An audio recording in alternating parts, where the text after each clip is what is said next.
Hello and welcome back to Exothermic Plays Games. If you've been following along on the channel for a while, you know that I love puzzle games, and today I've got another one to add to my rankings as I answer the question, why do I like Edge? So what is Edge? It's a little puzzle platformer game made by two tribes where you are simply a cube. The goal is to navigate floating and moving platforms of varying elevation to get to a finish zone as quickly as possible. You flip along the edges of said cube, which is generally pretty straightforward, but there's some interesting puzzle components that appear along the way. In addition to trying to do all of this as fast as possible, there are little items you can pick up, increasing your score. There might be obstacles like buttons that trigger moving platforms, or delicate little tiles that disappear shortly after you touch them, so you have to move fast and precisely. But the part of the game that's really interesting to me and is actually quite skillful is the weird physics stuff you get to do. Because you flip on the edges of the cube, you can't, for example, scale walls normally. You'll just flip and then fall back down.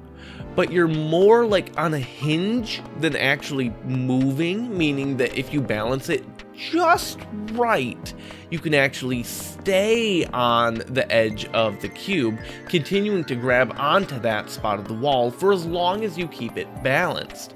This allows you to functionally hold on to moving walls, to navigate gaps in the floors, and do all sorts of other cool tricks.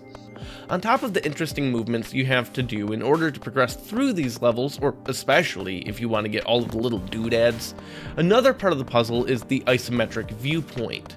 Everything here is just made up of, more or less, other cubes in a simple fixed isometric view.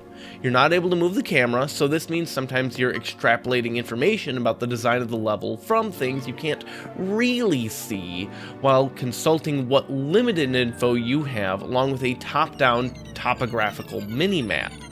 Doing this in more or less real time while navigating the rest of the puzzle, especially when there's moving parts, is a fun little challenge at times and gets me thinking in some really interesting ways that I quite enjoy, especially when you start getting into some of the more vertical levels.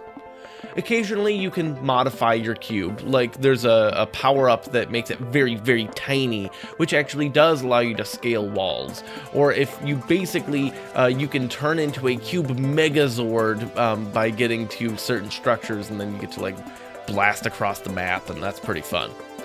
That all being said, there's really not a ton of depth to Edge, and while I do like it, it's not exactly groundbreaking. All of this, when it comes to ranking, makes Edge my new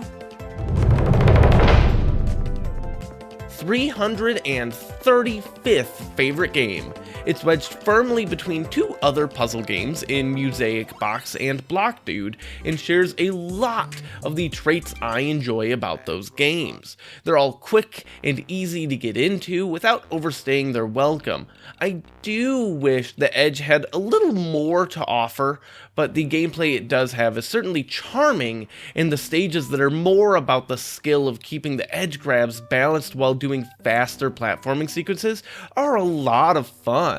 And that's all I've really got to say for Edge. It's a short and straight to the point video today, but I've got much more in the pipeline for you all. There's more RTS and other strategy game content coming your way, and of course, more rankings.